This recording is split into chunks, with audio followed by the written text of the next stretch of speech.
Hello साथियों, स्वागत है आपका ग्रोव मंत्रा में। और मैं आपका साथी एक बार फिर आपके सामने हाजिर हूं अपनी एक नई क्लास के साथ। जी हां साथियों, जो हमने अपनी सीटेट 2022 के लिए तैयारी का क्रम शुरू किया है, तैयारी का एक सिलसिला शुरू किया है, तो उसी क्रम में आज हमारी सीडीपी में क्लास 3 होगी। साथियों, इससे पहले हमने अपनी ईवीएस को कवर किया था, जिसमें हम अपने ईवीएस का पूरा सिलेबस कंप्लीट कर चुके हैं 15 क्लासेस में। अगर आपने वो क्लासेस अभी नहीं अटेंड की हैं तो आपको उन वीडियोस का लिंक इस वीडियो के डिस्क्रिप्शन बॉक्स में मिल जाएगा, आप वहां से जाकर उनको देख सकते हैं। साथ ही हमने अपना सीडीपी यानी कि बाल विकास एवं शिक्षण शास्त्र, जिसे चाइल्ड डेवलपमेंट एंड पेडागोजी के नाम से भी जाना जाता है, उसमें हमने अपनी 2 क्लासेस कर ली हैं और आज हमारी क्लास होगी क्लास 3। तो आज हमारी क्लास 3 में टॉपिक है या चैप्टर है शैशवावस्था में विकास, डेवलपमेंट इन इन्फेंसी। तो इन्फेंसी यानी कि शैशवावस्था में बालक का विकास कैसे हो रहा है, अर्थात उसमें किस किस प्रकार की विशेषताएं पाई जाती हैं, और शैशवावस्था से संबंधित जो भी अन्य बिंदु या क्वेश्चंस हो सकते हैं वो हम अपनी आज की इस क्लास में डिस्कस करेंगे। तो चलते हैं फटाफट से साथियों अपनी आज की इस महत्वपूर्ण क्लास की ओर। सीटेट 2022 के लिए चाइल्ड डेवलपमेंट एंड पेडागोजी यानी कि सीडीपी में हमारा टॉपिक है क्लास 3 में शैशवावस्था में विकास, डेवलपमेंट इन इन्फेंसी, जिसमें हम अपनी क्लास अटेंड कर रहे हैं topic wise according to syllabus. तो चलते हैं फटाफट से अपने टॉपिक की ओर। तो आज हम बात करेंगे शैशवावस्था की। शैशवावस्था में विकास संबंधी जो भी विशेषता हैं, बालक में कौन कौन सी चीजें शुरू हो जाती हैं, किस प्रकार की क्षमताएं इसमें विकसित हो जाती हैं, आदि आदि चीजों की हम इस अपनी क्लास में, इस डिस्कशन में, इस सेशन में चर्चा करेंगे। जो कि शैशवावस्था हालांकि अलग अलग शिक्षा मनोवैज्ञानिकों के अनुसार अलग अलग है, लेकिन एक सामान्यतः जो सर्वोत्तम मान्य है जो है वो है हमारा शैशवावस्था के संदर्भ में जन्म से 6 वर्ष तक। जी हां साथियों, जन्म से 6 वर्ष तक के काल को शैशवावस्था के नाम से जाना जाता है, जिसे हम इंग्लिश में इन्फेंसी कहते हैं। तो चलते हैं इसके बिंदुओं की ओर। तो सबसे पहले हम जानेंगे शैशवावस्था से संबंधित कुछ कथन या परिभाषाएं, ताकि जिसे स्पष्ट हो सके कि शैशवावस्था संबंधी क्या बातें हैं। साथियों, सीटेट में स्टेटमेंट्स या कथन बहुत कम पूछे जाते हैं या पूछे ही नहीं जाते हैं, अन्य परीक्षाओं में पूछे जाते हैं, लेकिन फिर भी किसी भी टॉपिक को, बिंदु को पढ़ने से पहले, समझने से पहले अगर हम उसके स्टेटमेंट्स को पढ़ते हैं तो काफी हद तक उसको समझने में हमारी एक अप्रोच बनती है और आगे की चीजों को समझने के लिए हमारा एक बेस तैयार होता है। तो इसलिए हम थोड़ा सा चर्चा करेंगे पहले शैशवावस्था से संबंधित कुछ कथन का या परिभाषाओं की। तो पहला स्टेटमेंट है वॉटसन के अनुसार, कि वॉटसन कहते हैं कि तुम मुझे एक बच्चा दो, मैं उसे डॉक्टर, इंजीनियर या जो चाहे वह बना दूंगा। तो वॉटसन का स्टेटमेंट है साथियों ये, तुम मुझे एक बच्चा दो, मैं उसे डॉक्टर, इंजीनियर, तुम जो चाहो वह बना दूंगा। उसी क्रम में अगला स्टेटमेंट है वैलेंटाइन का। तो वैलेंटाइन क्या कहते हैं? वैलेंटाइन के अनुसार जो शैशवावस्था है वो सीखने का आदर्श काल है। जी हां साथियों, सीखने का आदर्श काल वैलेंटाइन ने किसको कहा है? शैशवावस्था को कहा है। किसको कहा है? शैशवावस्था को। उसी क्रम में अगला है जे.एस. रॉस का स्टेटमेंट। जे.एस. रॉस क्या कहते हैं कि जो शिशु है वो कल्पनाओं का नायक तथा शक्तिपुंज है। हम इनकी ज्यादा चर्चा अभी नहीं करेंगे क्योंकि आगे हम विशेषताएं करेंगे, वहां पर इनको थोड़ा सा ज्यादा डिटेल में समझने का प्रयास करेंगे। तो जे.एस. रॉस के अनुसार शिशु कल्पनाओं का नायक तथा शक्तिपुंज है, ये जे.एस. रॉस ने कहा है। वहीं अगला स्टेटमेंट है सिगमंड फ्राइड का। तो सिगमंड फ्राइड कहते हैं कि बालक अपने जीवन में क्या बनेगा इसका निर्धारण 4 से 5 वर्ष की आयु में ही कर लिया जाता है। बिल्कुल, तो सिगमंड फ्राइड ने कहा है, अक्सर आपने कहावत भी सुनी होगी, पूत के पैर तो पालने में ही दिखाई दे जाते हैं। तो सिगमंड फ्राइड ने कहा है बालक अपने जीवन में क्या बनेगा इसका निर्धारण 4 से 5 वर्ष की आयु में ही कर लिया जाता है। वहीं हमारा अगला स्टेटमेंट है गेसल के अनुसार क्या है, बालक अपने प्रथम 6 वर्षों में अपने आने वाले अगले 12 वर्षों से 2 गुना सीख लेता है। बिल्कुल, गेसल के अनुसार कि बालक जो है अपने प्रथम 6 वर्षों में आने वाले यानी कि किशोरावस्था तक के जो कुल 18 वर्ष हैं, उनमें शुरू के जो 6 वर्ष हैं लगभग दुगना सीख जाता है बालक आने वाले उन 12 वर्षों की अपेक्षा। तो इस वाले स्टेटमेंट के संदर्भ में नाम जोड़ा जाता है गेसल का। अगला है साथियों हरलॉक के अनुसार। तो हरलॉक क्या कहती हैं, तो हरलॉक कहती हैं शैशवावस्था को खतरनाक काल एवं अपीली अवस्था कहा जाता है। तो हरलॉक ने शैशवावस्था को क्या माना है, खतरनाक काल एवं अपीली अवस्था माना है। इसी क्रम में अगला सिगमंड फ्राइड के अनुसार। तो सिगमंड फ्राइड के अनुसार शैशवावस्था में भी काम प्रवृत्ति की भावना पाई जाती है, जिसकी पूर्ति वह अपनी माता के स्तनपान से करता है। तो सिगमंड फ्राइड का एक और स्टेटमेंट है ये कि शैशवावस्था में भी काम प्रवृत्ति की भावना पाई जाती है, जिसकी पूर्ति वह अपनी माता के स्तनपान से करता है। अगला स्टेटमेंट है ब्रिजेज का। ब्रिजेज कहते हैं कि बालक का जो संवेगात्मक विकास है वो लगभग 2 वर्ष की आयु तक ही हो जाता है, अर्थात 2 वर्ष की उम्र तक बालक में लगभग सभी संवेगों का विकास हो जाता है।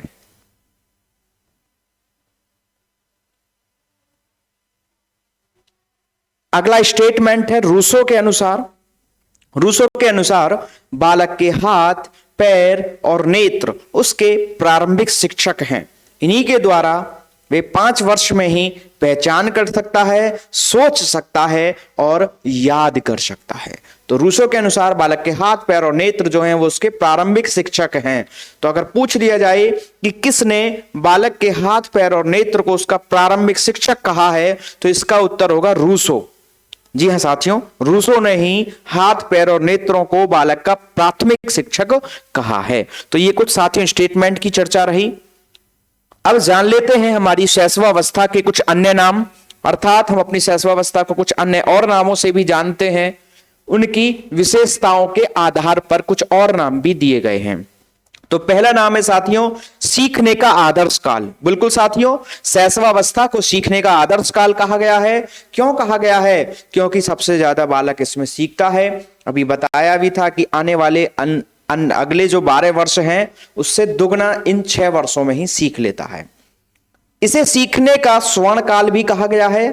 शैशवावस्था को सीखने का स्वर्ण काल भी कहा गया है। साथियों एक बात इसमें बहुत याद रखने योग्य है, अगर पूछे कि सीखने का स्वर्ण काल किसे कहा जाता है, तो on the basis of learning पूछे, गोल्डन पीरियड या golden era of life, on the basis of learning, तो लर्निंग या सीखने के आधार पर जीवन का या स्वर्ण काल बोले तो सीखने का स्वर्ण काल बोले तो उत्तर होगा शैशवावस्था। बिल्कुल साथियों याद रखना है। लेकिन अगर यह पूछे कि जीवन का स्वर्णिम काल कौन सा है या जीवन का स्वर्ण काल कौन सा है, तो उसका आंसर होगा किशोरावस्था। आगे हम अपनी बाल्यावस्था और किशोरावस्था को भी करेंगे, वहां पर इसको अच्छे से चर्चा करेंगे, वहां भी इस बात को हम चर्चा करेंगे। लेकिन फिलहाल हमें यहां भी इस बात को अच्छे से याद रखना है कि सीखने का स्वर्ण काल शैशवावस्था को कहा जाता है और जीवन का स्वर्ण काल किशोरावस्था को कहा जाता है। अगला है तीव्र विकास की अवस्था। जी हां साथियों, शैशवावस्था में विकास जो है बहुत तीव्र गति से होता है, इसलिए इसे तीव्र विकास की अवस्था भी कहा गया है। अगला है कल्पना लोक विचरण काल। बच्चा बहुत कल्पना करता है, इधर उधर की चीजों के बारे में सोचता रहता है। अगला है खिलौनों की अवस्था। बिल्कुल शैशवावस्था को खिलौनों की अवस्था कहा है। बच्चा इस अवस्था में खेल खिलौनों के द्वारा खेलना पसंद करता है, खेल खिलौनों में शामिल रहता है, ऐसी एक्टिविटी करता है यानी कि खेल कूद वाली चीजें, और उसमें खिलौनों को बहुत ज्यादा प्रयोग करता है शैशवावस्था में। अगला है अनुकरण एवं अनुसरण की अवस्था, अर्थात बालक दूसरों को देखकर उनको कॉपी करके ही चीजें सीखता है, करता है, इसलिए इसको अनुकरण एवं अनुसरण की अवस्था भी कहा गया है। अगला है नैतिक आचरण शून्यता की अवस्था, यानी कि इस अवस्था में नैतिकता का कोई संबंध नहीं है। ना तो बालक को हम नैतिक कहेंगे ना ही अनैतिक, अर्थात बालक के कुछ ऐसे व्यवहार जो हम उम्मीद करते हैं उससे नैतिकता के संदर्भ में, तो उनके संदर्भ में शैशवावस्था में कोई विशेष बात नहीं है, अर्थात वो करे तो भी ठीक है, नहीं करे तो भी ठीक है। इसलिए इस काल को नैतिक आचरण शून्यता की अवस्था भी कहा गया है। अगला नाम है साथियों शैशवावस्था का प्रबल जिज्ञासा काल। मैं आपके सामने बहुत सारे नामों को डिस्कस कर रहा हूं ताकि किसी भी प्रकार से कोई भी नाम आ जाए और आपको कंफ्यूजन ना हो उसको रिकॉल करने में या उत्तर देने में। तो प्रबल जिज्ञासा काल भी कहा है इसे, साथ ही इसको स्वार्थी व स्वयं केंद्रित की अवस्था भी कहा है, वहीं इसको उदासीनता की अवस्था भी कहा है और इसको क्षणिक संवेग की अवस्था कहा है। यानी कि संवेग बहुत जल्दी जल्दी इसमें पैदा होते हैं, जरा सी देर में बच्चा रोना शुरू कर देता है और बहुत ही जल्दी से कुछ ही सेकंड्स बाद दोबारा से हंसना शुरू कर देता है, इसलिए इसको क्षणिक संवेग की अवस्था भी कहा गया है। आत्म प्रेम की अवस्था कहा गया है, अपने आप से बहुत ज्यादा प्रेम करता है, लगाव रखता है, अपने लिए ही जीता है। नाजुक व खतरनाक अवस्था कहा गया है, बिल्कुल इस अवस्था में बच्चा अपने संवेदी अंगों को प्रयोग करके चीजों को सीखता है, करता है, अनुकरण करता है, इस कारण से कई बार वो खतरे में फंस जाता है, कुछ ऐसी चीजों को भी करने लग जाता है जिससे उसको नुकसान हो सकता है, गिर सकता है, चोट लग सकती है, आदि आदि। इसलिए इस अवस्था को नाजुक व खतरनाक अवस्था कहा गया है। साथ ही इसको कहा गया है बक्की अवस्था, यानी कि इस अवस्था में बच्चा काफी बोलता है, बातों को बहुत ज्यादा बोलता रहता है, जो भी बात सुनता है उसको बार बार रिपीट करता रहता है, बार बार बोलता रहता है, इसलिए इस अवस्था को बक्की अवस्था भी कहा गया है।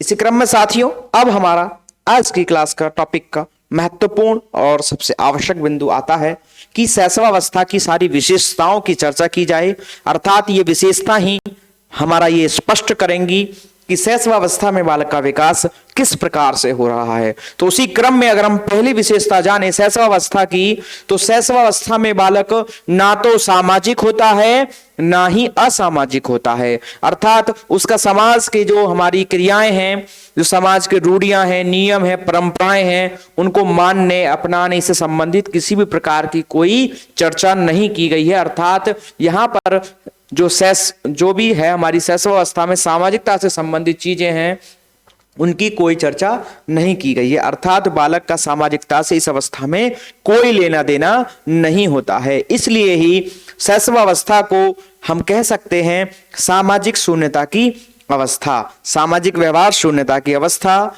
कह सकते हैं। अर्थात शैशवावस्था में बालक ना तो सामाजिक होता है और ना ही असामाजिक होता है, अर्थात वह समाज के नियमों परंपराओं रूढ़ियों को नहीं मानता है और ना ही मानने से उसको कोई इस प्रकार की चीजें कहेगा कि ये मानता क्यों नहीं है, अर्थात अभी उन चीजों की कोई विशेष दबाव या ऐसी कोई स्थिति नहीं होती है हमारी शैशवावस्था में।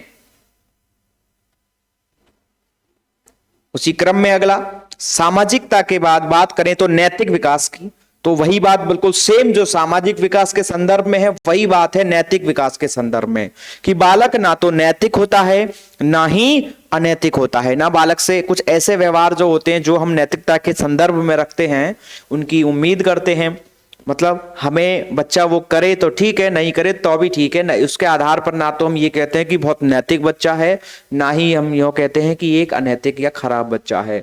अर्थात शैशवावस्था में भी नैतिक विकास की कोई बात नहीं कही गई है, अर्थात शैशवावस्था भी हमारी नैतिक आचरण की शून्यता अवस्था भी कह सकते हैं, नैतिकता की शून्यता की अवस्था भी इसको कह सकते हैं। अर्थात शैशवावस्था में सामाजिक और नैतिकता का कोई भाव नहीं पाया जाता है, इसके आधार पर ना तो हम बालक की तारीफ करेंगे और ना ही हम इसके आधार पर बालक की आलोचना या किसी प्रकार की दंड आदि किसी भी चीज को शामिल करते हैं। इसलिए शैशवावस्था में सामाजिक और नैतिकता का अभाव पाया जाता है, अर्थात ना तो सामाजिक होगा बालक ना ही असामाजिक होगा, ना तो नैतिक होगा ना ही अनैतिक होगा।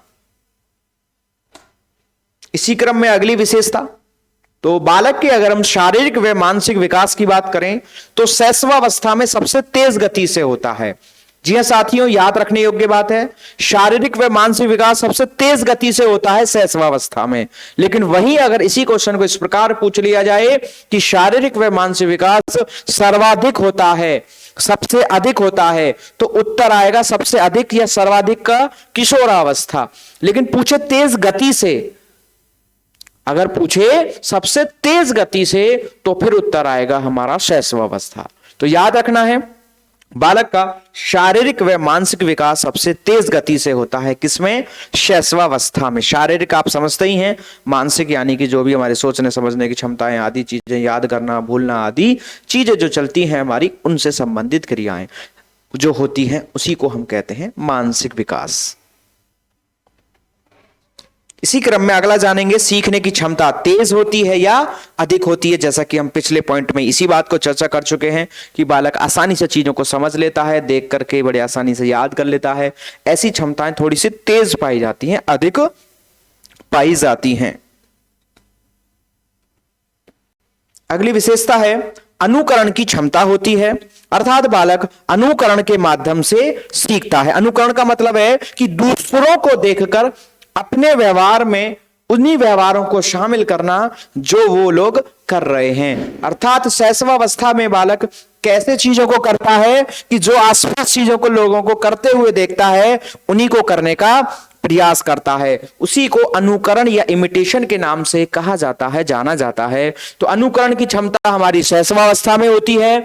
बालक जो ज्यादातर चीजें सीखता है, समझता है, करता है, वो अनुकरण के माध्यम से ही करता है। जैसा कि आप पिक्चर में देख पा रहे हैं, ये लड़के लड़की हैं और ये अपनी दादी की या दादाजी की नकल उतार रहे हैं, डंडे को हाथ में लेकर उसी प्रकार से चलने की कोशिश कर रहे हैं। उसी प्रकार से एक लड़की है, अपने पिताजी को देखकर उन्हीं की तरह जैसे वो अखबार पढ़ रहे हैं इसी प्रकार से अपनी किताब को पढ़ने का काम कर रही है। तो जब कोई बालक किसी दूसरे को, अन्य को, बड़ों को देखकर उनकी तरह क्रियाओं को करने का प्रयास करता है, उसी प्रकार से अपने व्यवहार को बनाने का काम करता है, तो उसी को ही अनुकरण कहा जाता है, जो कि शैशवावस्था का एक विशेष गुण माना गया है, एक मुख्यतः गुणों में शामिल किया गया है कि अनुकरण की क्षमता होती है। अर्थात बालक अनुकरण के माध्यम से सीखता है। इसी क्रम में अगला, अगर हम जाने कि शैशवावस्था में बालक का व्यक्तित्व कैसा होता है। जी हां साथियों, तो व्यक्तित्व की अगर हम बात करें तो इसका व्यक्तित्व होता है अंतर्मुखी। जी हां साथियों, युंग या जुंग के अनुसार 3 प्रकार के व्यक्तित्व बताए गए हैं, अंतर्मुखी, बहिर्मुखी और उभयमुखी। अंतर्मुखी का मतलब होता है इंट्रोवर्ट, बहिर्मुखी का मतलब होता है एक्सट्रोवर्ट और उभयमुखी का मतलब होता है एम्बीवर्ट। जैसा कि आप पिक्चर में देख पा रहे हैं, सबसे पहला जो है इंट्रोवर्ट, जिसमें रेड कलर का सिंबल है, वो है हमारा अंतर्मुखी। एक बार थोड़ा सा इनको जान लेते हैं ताकि आसानी से याद रह सके, आगे भी चीजें रिलेट होंगी। तो अंतर्मुखी का मतलब होता है ऐसे बालक जो थोड़े से शर्मीले होते हैं, आसानी से दबाव में आ जाते हैं, अपनी बातों को कहने में झिझक रखते हैं।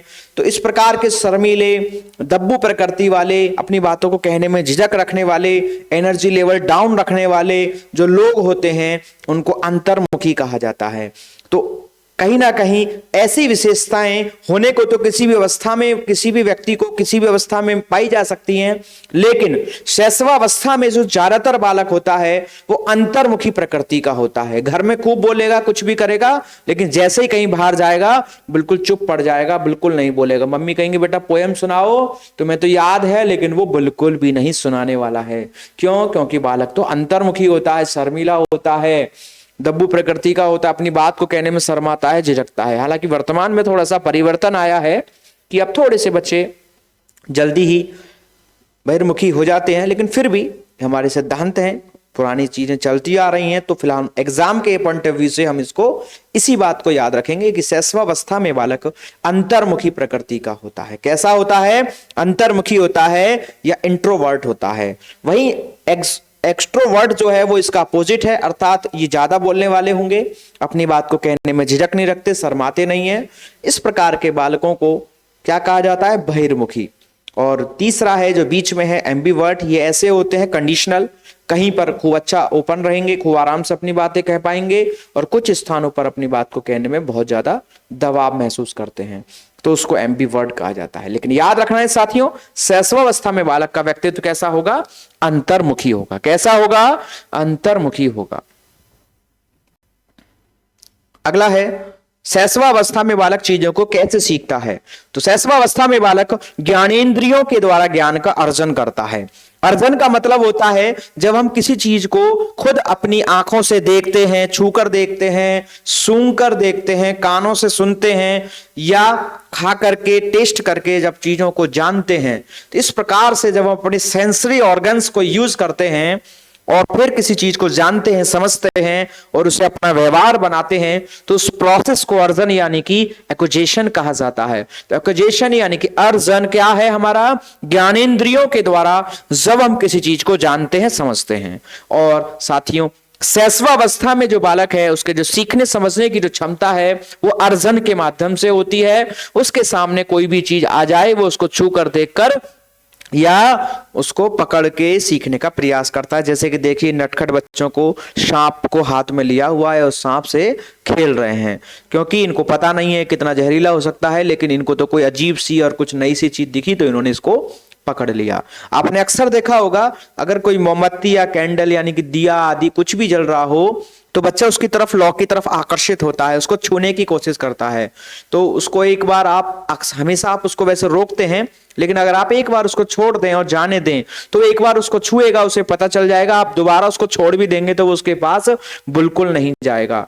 तो एक बार बालक जब किसी भी चीज को देख लेता है, छू लेता है या महसूस कर लेता है, तो उसके बाद उस चीज को नहीं करता, या अच्छी लगती है तो फिर इन चीजों को करने लगता है।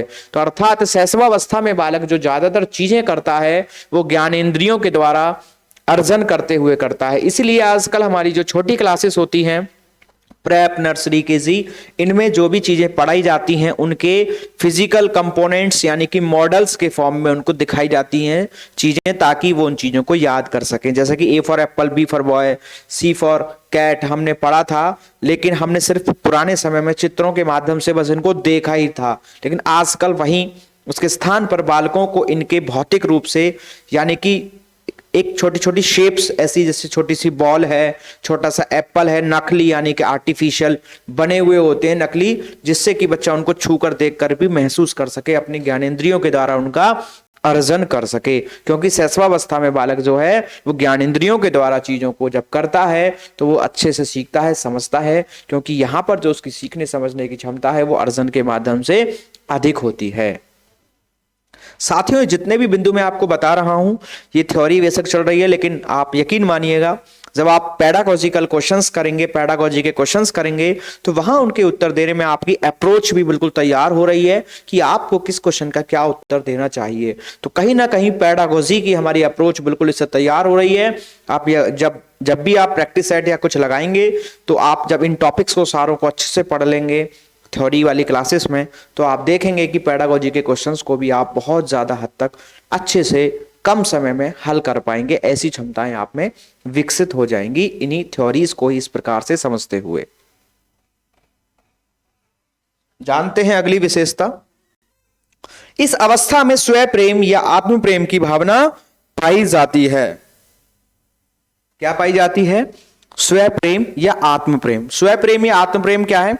अर्थात बालक इस अवस्था में अपने आप से बहुत ज्यादा प्रेम करता है, लगाव रखता है और सिर्फ अपनी ही चीजों को अच्छे से करना या अपनी चीजों को अच्छे से बनाए रखना चाहता है। इसलिए इस अवस्था को स्वयं प्रेम या आत्म प्रेम की अवस्था या भावना वाला अवस्था कहा गया है। पर्टिकुलर इसे सिगमंड फ्राइड ने नार्सिसिज्म की संज्ञा दी है।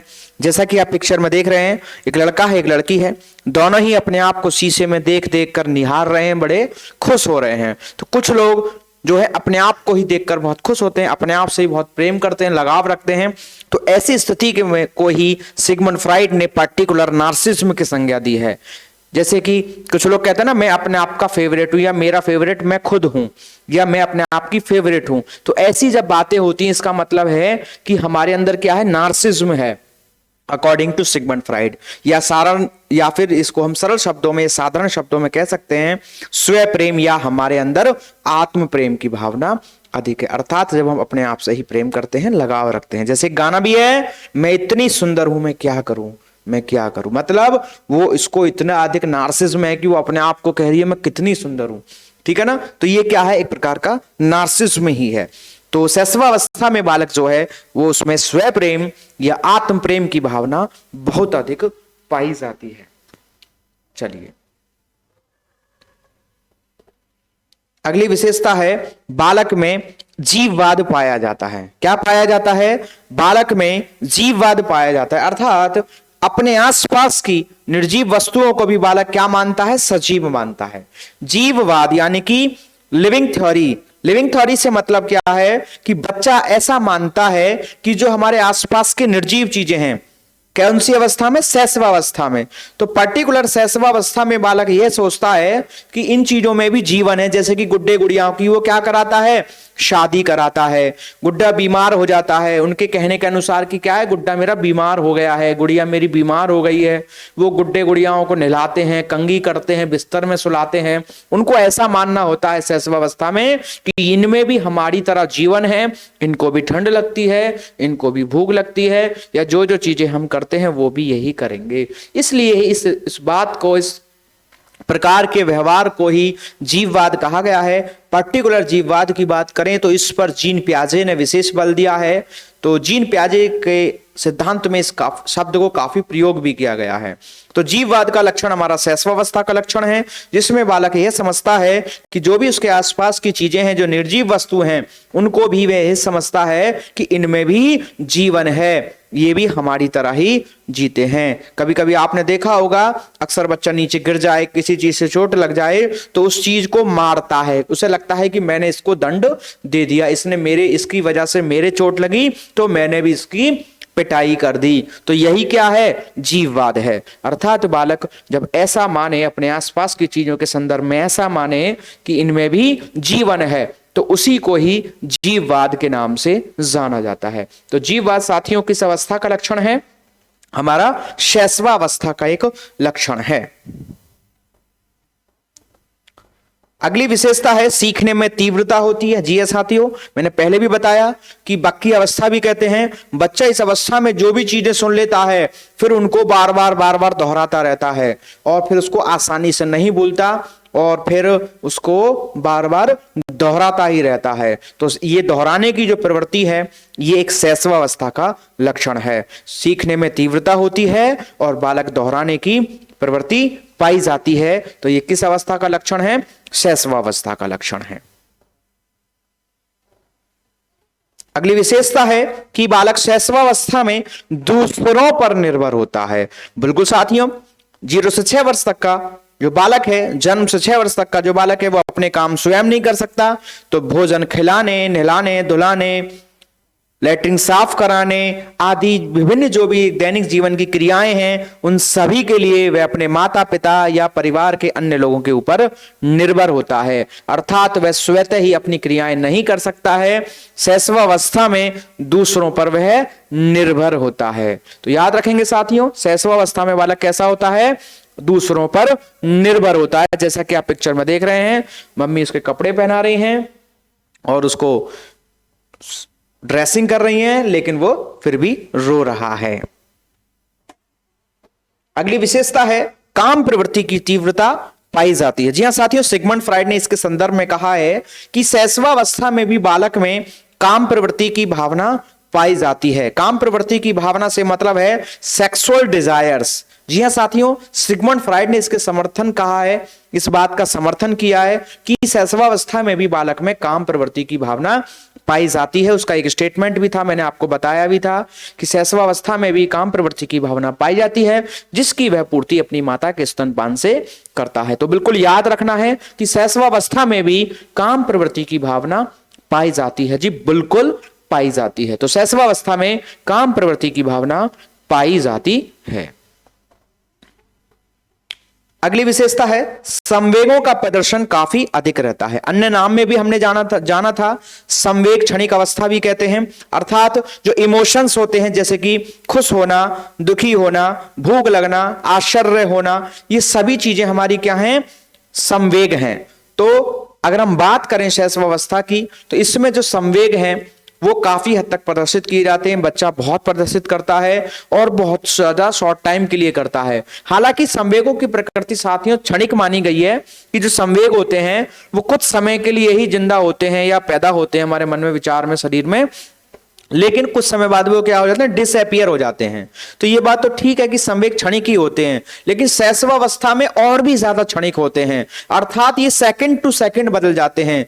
जरा सा बच्चे को डांट दो या कुछ चीज ना मिले तो वो रोने लगेगा, और अगर आपने उसको तुरंत वो चीज दे दी तो 1-2 सेकंड में ही वो बच्चा दोबारा से बहुत तेजी से हंसने लगता है। कई बार तो ऐसा भी होता है कि बच्चा रोता है और फिर दोबारा से हंसना शुरू करता है, और इस बीच में इतना कम गैप होता है कि जब बच्चा हंसना शुरू कर देता है वो आंसू तब जाकर के नीचे गिर पाते हैं। यानी कि बच्चा रोया, आंसू आए और आंसू टपक भी नहीं पाए उससे पहले ही वो हंसना शुरू कर देता है।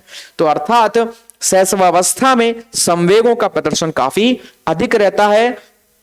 जो संवेगात्मक जो क्षणिक होते हैं वो है तो क्षणिक ही, शॉर्ट टाइम में होते ही हैं, लेकिन यहां और भी ज्यादा शॉर्ट होते हैं। तो संवेगात्मक प्रदर्शन शैशवावस्था में काफी अधिक रहता है, इस बात को अच्छे से याद रखना है।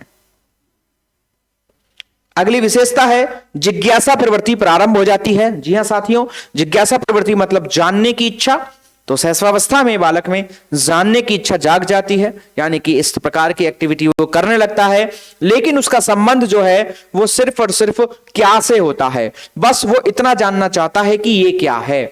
आपने देखा होगा अक्सर शैशवावस्था के बालकों को, वे चीजों को जिसको भी देखते हैं और पूछते हैं मम्मी ये क्या है, पापा ये क्या है, चाचा ये क्या है, ये क्या है, ये क्या है, ये क्या है। तो शैशवावस्था में बालक में जिज्ञासा प्रवृत्ति पाई जाती है, जी बिल्कुल पाई जाती है, लेकिन उसका संबंध जो है वो क्या से होता है, यानी कि what is this and what is this. तो जिज्ञासा प्रवृत्ति शैशवावस्था में पाई जाती है, पहली बात याद रखेंगे, लेकिन उसका संबंध किससे है, क्या से। मतलब वो बस इतना जानना चाहता है कि ये क्या है। अगला है कल्पना और अमूर्त चिंतन का प्रारंभ हो जाता है। कल्पना या अमूर्त चिंतन से मतलब है ऐसी चीजों के बारे में सोचना जो उसके सामने भी नहीं है, जिन चीजों को हमने देखा भी नहीं है, या एक प्रकार से इमेजिनेशन करना। आप समझते ही हैं कल्पना को दूसरे शब्दों में हम अमूर्त चिंतन कह सकते हैं, अर्थात जो चीजें हमारे सामने भी ना हो और हम उनके बारे में सोचते हैं, कल्पना करते हैं, तो उसी को अमूर्त चिंतन कहा जाता है। तो शैशवावस्था में ऐसा नहीं है कि वो बहुत अच्छे से करने लगता है, लेकिन कहीं ना कहीं इस चीज की शुरुआत हो जाती है, प्रारंभ हो जाता है। तो साथियों याद रखेंगे कि शैशवावस्था में बालक कल्पना और अमूर्त चिंतन क्या है, प्रारंभ कर देता है, शुरू कर देता है। अगली विशेषता है इस अवस्था में बच्चा रुदन यानी कि रोने के माध्यम से क्रोध नामक संवेग को प्रदर्शित करता है। जी हां साथियों, आगे चल के हम संवेग पढ़ेंगे, इमोशंस पढ़ेंगे या संवेगात्मक विकास पढ़ेंगे, इमोशनल डेवलपमेंट पढ़ेंगे, तो वहां पर हम जानेंगे कि हर संवेग की अपनी एक मूल प्रवृत्ति होती है। सामान्यतः क्रोध आने पर उसकी जो मूल प्रवृत्ति बताई गई है वो युत्सा बताई गई है, लेकिन शैशवावस्था में ऐसा नहीं है।